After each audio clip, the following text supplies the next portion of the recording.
Sorry for the names too in Thai. Just realized yesterday that the session will be in English, but truly, Chayut, please believe me.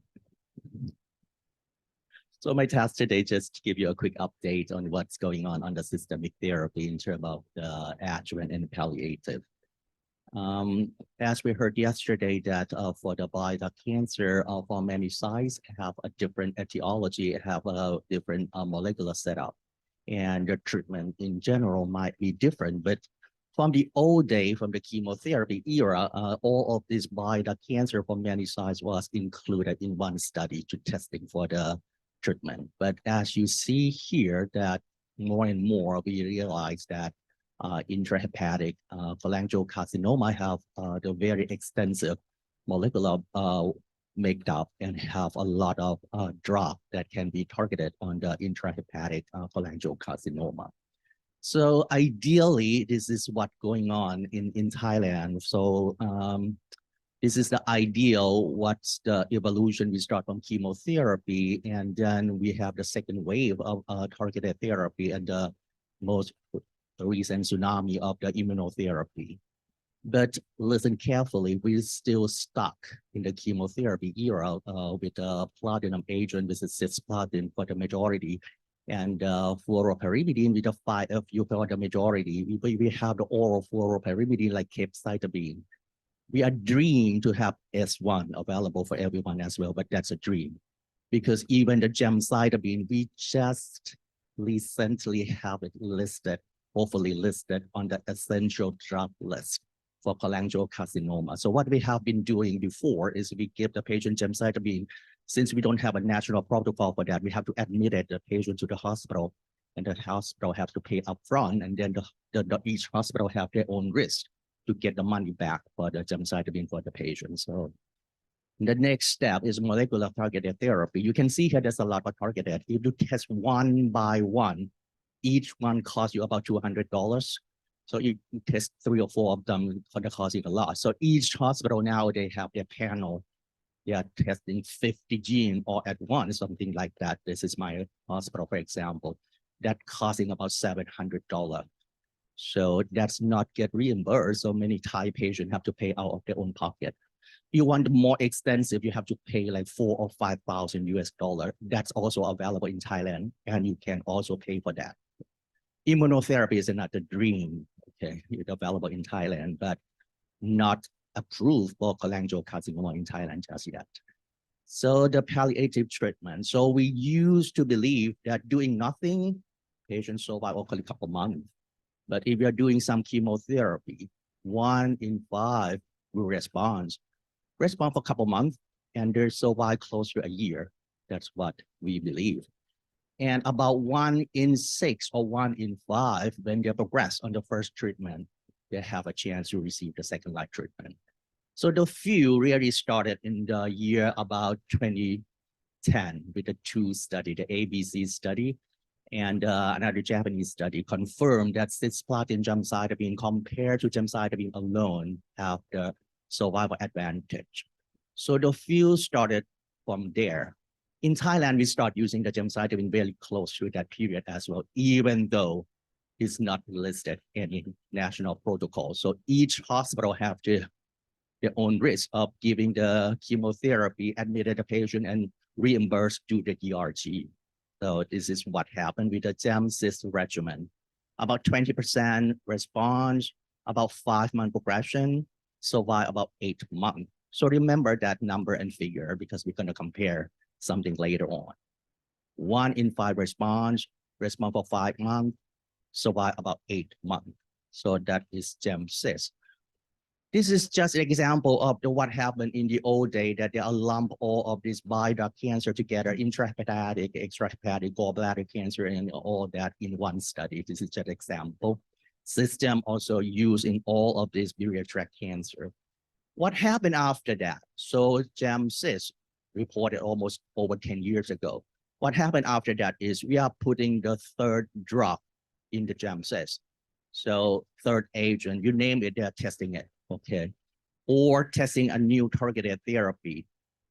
The downside is targeted therapy without testing target, meaning that you just give it like anti-EGFR, VEGF, for example. And the most recent one is the most successful one is the GemCis plus immunotherapy.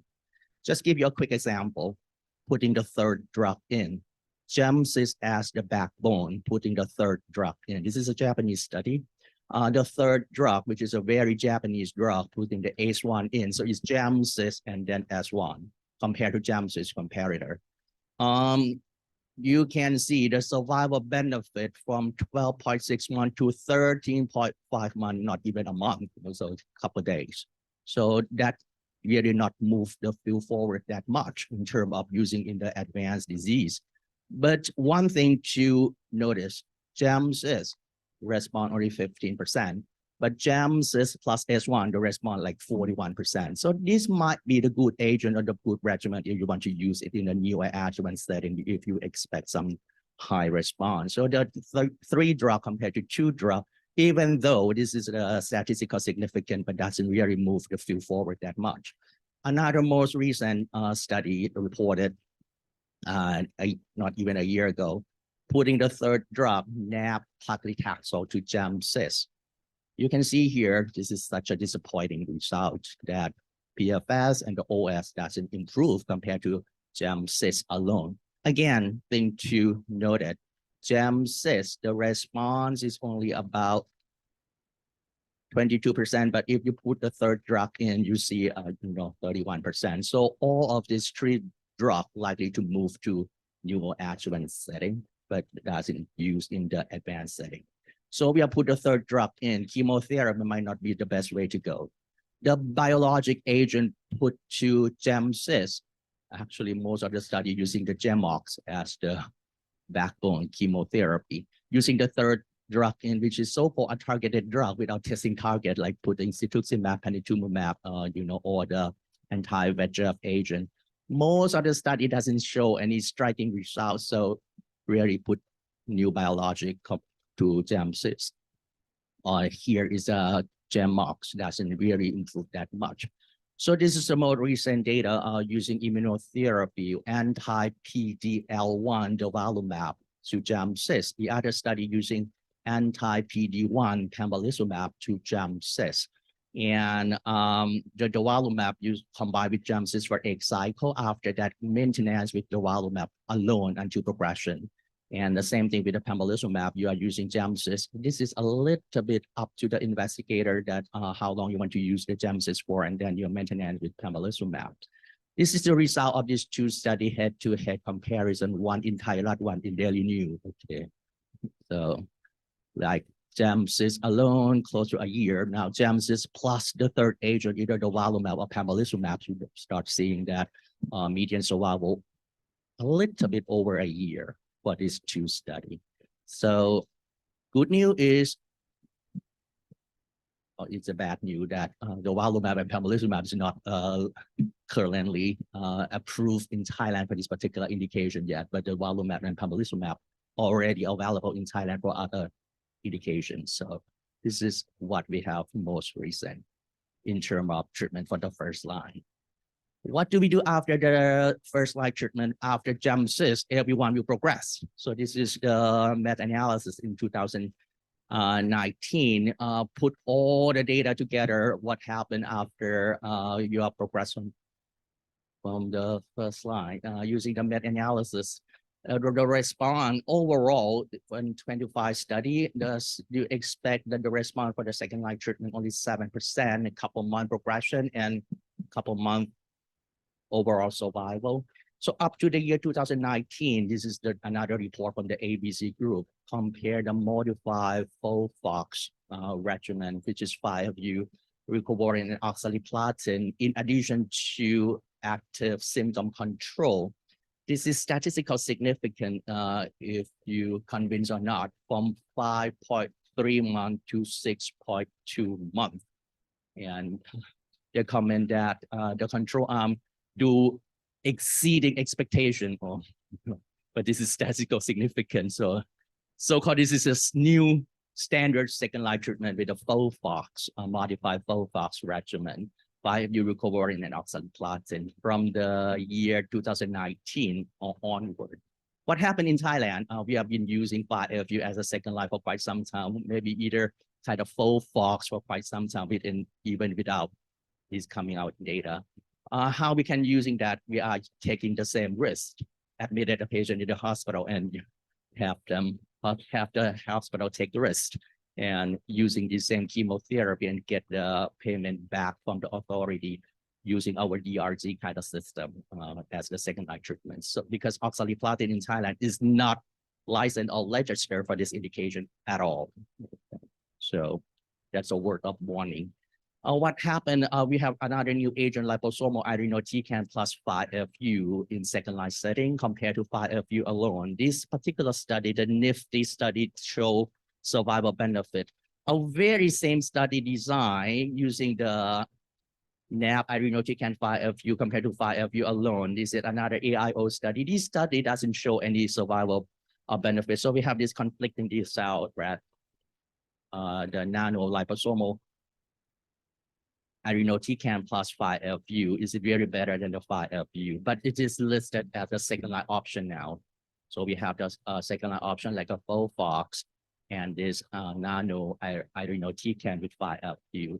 This particular agent also available in Thailand now with the registered and licensed indication for second line pancreatic cancer, not cholangiocarcinoma, but it's available in Thailand now. Then we come to the era of molecular targeted therapy as shown here that most of the driver highest incident in intrahepatic cholangiocarcinoma. As shown here that you can see the detail of this oncogenic driver. First, this is the report on the Western world. What happened, what's the result in Thailand? We believe that the number likely to be much less than this from what we observe and what have been reported. But in the Western world, seems like the IDH is the highest 14%, followed by the FGFR. You can see here all the MDM amplification for B2, BRAF, MET amplification. I just throw all the name for you to hear. If this is the first time you hear about this, the MSI high, but all of this have the targeted agent that available. This is what the FDA approved. Obviously, it's the US FDA approved that all of these targeted agent, once you file the target, you have the agent approved for the second line setting. So how many target you need to test? For example, my hospital, if you send for one test, $700 US dollar, you get like 30 gene that almost include all of this. Who pay for it? You might have to pay on your own. Once you find it, what's the medicine? So you pair the medicine with the driver that you discover. Who pay for the medicine? Then again, you have to pay on your own as well. So this is the challenge from the testing part and for the medication part. As exciting as it may sound, we have a lot of challenge in terms of even testing alone and the reimbursement of the targeted drug in this setting. HER2 is another area of the highly interest in this field. Just give you the idea that international guideline already advocate that, they don't say who pay for it. So if we are putting the Thai guideline, if we list it all, and then the first question is who pay for the test. Okay, and once you discover something and then what medicine get reimbursed, remember we go to the first line, gemcitabine just recently gonna get approved. So forget about the next step of the targeted drug and immunotherapy. We're still stuck in the chemotherapy era for this challenge. So it's fun to talk about. It's fun to be exciting.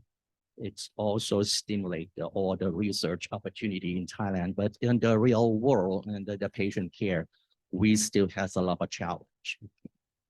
So for example, the IDH inhibitors, the survival in second line up to like 10 months. For the FGFR inhibitor, the response is much higher, and there's a lot of FGFR inhibitor out there.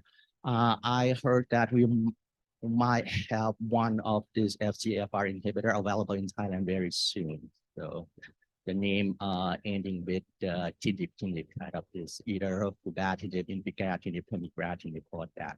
So the BRAF inhibitor already in Thailand for quite some time for other indications as well. For HER2, there's a lot of HER2 targeted agent available, and many of these already tested in cholangiocarcinoma as well. The question is how common this will occur in our Thai patient. That's another question. As I told you before, that the incidence likely to be much lower. So immunotherapy alone are using for the MSI high biliary tract cancer, not only cholangiocarcinoma. If you are lucky to find that the patient have MSI high, this is another agent that you can use as a single agent immunotherapy, and the response can be high and can be durable. So this is the ideal, like, you start profile everyone and then match them, which part they are likely to be respond and be tested. But then the real world hit us that this is, for example, in Thailand, we have all of these FGFR inhibitor study available. All of the countries screen over 100 patients, we found 0 patients who have FGFR mutation, and many sponsors already stopped their development. This is how difficult for the targeted agent in cholangiocarcinoma. So since the FGFR inhibitor have the most agent available, so many companies do test that as the first line to compare their particular agent to GemCis. So now we only have this one agent available in terms of the study comparison to GemCis. The other two already stopped development. That how difficult it is to test cholangiocarcinoma. A couple minutes for the adjuvant setting.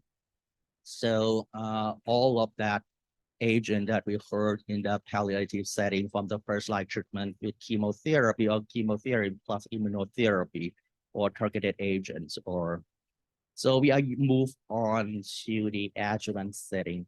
So this is another problem that the adjuvant study in the past, they lump all the bile duct cancer in one study, which we already realized that it might behave in a different way in terms of pattern of recurrence. Is a local recurrence, distant recurrence, and if you lump gallbladder to the bile duct cancer, would it behave in the same way? The pattern of recurrence is different and the prognosis is also different. But this is what happened in the study. I listed the study that already reported the result as shown here. 5 studies shown here. 1 is already completed accrued, but not reported any result yet from the German study. 4 studies reported here. The number of the patients in this study ranging from 190 to about over 400. So they include all this bile duct cancer, cholangio plus gallbladder. All of the study using the observation as the control arm, this 4 study. Compared to GEM-MOX, no benefit. Compared to GEM alone, no benefit. So we left with these 2 study observation compared with capecitabine and the BICAP study on the UK, and with another Japanese study compared to S1 show benefit. So we spent a bit time to go to the detail of these 2 studies. So the first study on the BICAP study using the capecitabine for 8 cycle compared to observation alone with the inclusion of this biliary tract cancer as listed here. On the intent to treat analysis, not quite reached a statistical significance, but per protocol analysis, it did show a huge difference compared to capecitabine overall survival 52 months compared to observation alone 36 months. So this become a new standard of so-called the adjuvant treatment with the 6-month treatment with capecitabine. So it's reported since 2017. So it's been quite widely accepted as well as in Thailand. We have another problem, capecitabine. I'm not sure that it's listed on the national drug list already or not for this particular indication, but we have been using it because capecitabine is widely available and widely affordable for even for those of the Thai patients. Now we look at the result on the Japanese study using the S1. S1 is another oral fluoropyrimidine. The cost is much higher than capecitabine. It's available in Thailand for a different indication for colorectal, for gastric cancer, for example, but not in this particular indication yet. So they are using S1 compared to surgery alone for 6 months as well.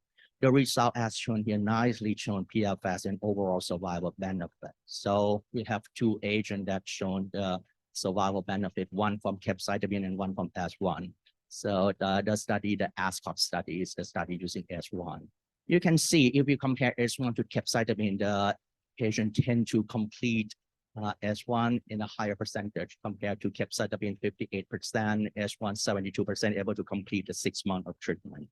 In terms of toxicity side effects, we've known for quite some time that S1 is much tolerable.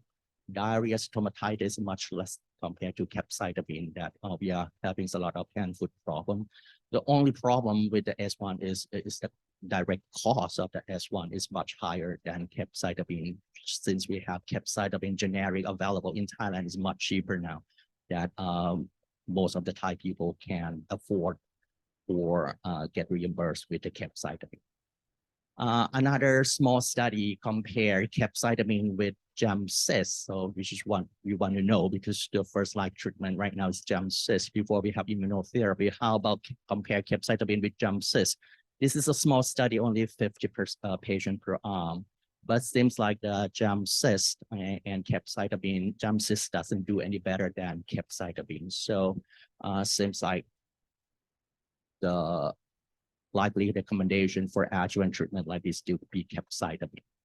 So this is what we have in terms of adjuvant therapy right now. Sorry to have to rush to go through all the results. This is my last slide. So we have this 2 agent available, capecitabine and S1. We're waiting for our Thailand data on the Jessica study.